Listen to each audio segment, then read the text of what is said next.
হাই বন্ধুসকল, আজি আমি জুবিনদাৰ বিষয়ে অলপমান কথা পাতিম। জুবিনদাৰ বিষয়ে মানে কেনেকুৱা কথা, জুবিনদাক যে ছিংগাপুৰত নিয়া হ'ল, জুবিনদাক ছিংগাপুৰত কি কাৰণত নিলে, মেইন উদ্দেশ্যটো কি আছিল সিহঁতৰ? জুবিনদাক মাৰাৰ কাৰণে নিছিল নে জুবিনদাক তাতে ফেষ্টিভেল পাতাৰ কাৰণে নিছিল? আৰু সিহঁতে যেতিয়া জুবিনদাক ছিংগাপুৰত নি সাগৰৰ পাৰত যেতিয়া নাৱৰ পুলিৰ পৰা যেতিয়া জাঁপোৱা তেতিয়া লাইফ জেকেটটো ক'ত আছে? সিদ্ধাৰ্থ আৰু শ্যামকানু মহন্ত জুবিনদাৰ কাষত থাকিব লাগে নে ক'ৰবাত হোটেলত যাই কিনে সিহঁতে পাৰ্টি কৰি থাকিব লাগে, এনজয় কৰি থাকিব লাগে? সেই কথাটো আমি জানিব লাগিব। মানে সিহঁতে জুবিনদাক নিশ্চয় ঠিকে আছে, আমি বেয়া পোৱা নাই। তহঁতে নিশ্চয় জুবিনদাক নি কিনে জুবিনদাক ভালদৰে গুৰুত্ব দিয়ে, ভালদৰে জুবিনদাক চোৱা চিতা কৰে। কাৰণ জুবিনদাৰ কথা সকলোৱে জানে। জুবিনদাৰ কথা কি জানে? জুবিনদাই যি কৰিম বুলি কয় সেই কৰে জুবিনদাই। আমাৰ জুবিনদা হৈছে অসমৰ এটা সম্পদ।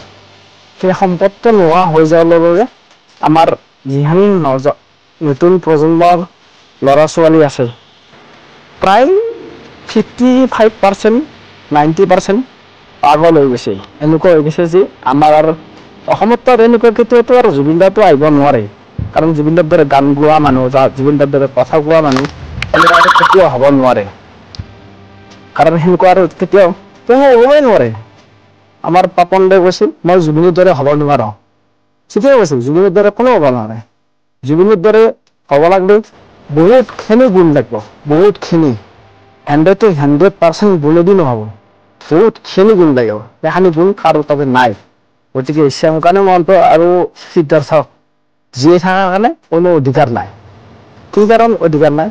কাৰণ আমাৰ অসমৰ সম্পদ এটা যিটোকে সিহঁতে নি কিনে মাৰিলে বা হত্যা কৰিলে, সেইটো কাৰণ সিহঁতকো আমি অসমবাসী ৰাইজে আমি সিহঁতক ফাঁচি হোৱাটো বিচাৰোঁ। সিহঁতক জেলত থৈ 5 ষ্টাৰ হোটেলত খানা খুৱাই সিহঁতক জীয়াই ৰখাটো আমি নিবিচাৰোঁ। কাৰণ এইটো কাৰণতে নিবিচাৰোঁ, সিহঁতে আমাৰ অসমৰ সম্পদ এটা, আমাৰ ভাষাত ক'ব গ'লে জুবিনদা আমাৰ ভগৱান আছিল। চবে জুবিনদাক ভগৱান বুলি ভাবে।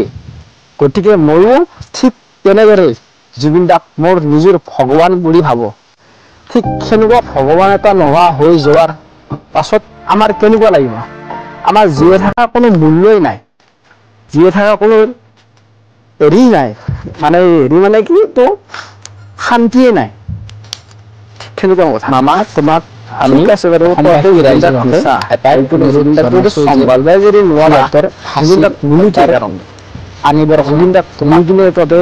মাৰিবই নিছিলি কিজানি। আমি জুবিনদাক মাৰাৰে উদ্দেশ্য।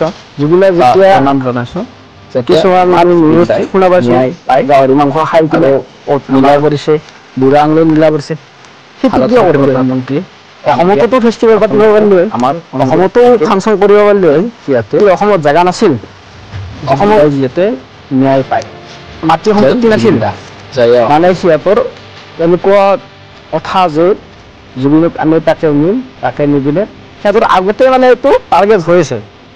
আমি জুবিনক তাকে নিম, সি নগ'লেও আমি তাক জবৰদস্তি নিম, নি কিনে আমি তাক হত্যা কৰাৰ তদন্ত কৰিম।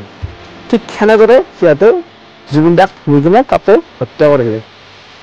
তেতিয়া আমাৰ অসমখন কি হ'ল? অসমখনতো ৰ'দটো লৈ গ'ল। অসমত তোমাৰ এতিয়া এনেকুৱা গায়ক নোলায়, কেতিয়াও নোলায়, ভৱিষ্যততো ওলাবই নৰে। কাৰণ মানি ল'বই নোৱাৰোঁ।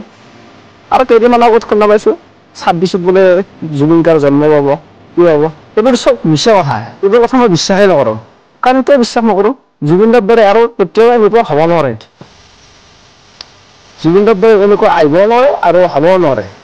কাৰণ বৈজ্ঞানিকে কিছুমান ফেক নিউজো আহে, মানে কি বৈজ্ঞানিকে বোলে কয় হেৰি আৰু জুবিন গাৰ্গ 26ত জন্ম পাব, জন্ম পাই কিনে 4 বছৰ পাছত গান গোৱা কৰিব, 14 বছৰৰ পাছত সি গোটেই অসমবাসী, গোটেই ভাৰতবৰ্ষই তাক গম পোৱা হ'ব। সেইটোতো আমি বিশ্বাস কৰি ল'ব নোৱাৰোঁ ন। সেইটো বিশ্বাস কৰি কেনেকৈ ল'ম? আমি বিশ্বাস কৰিব পৰা আমাৰ সেৱা চেতি বা আমাৰ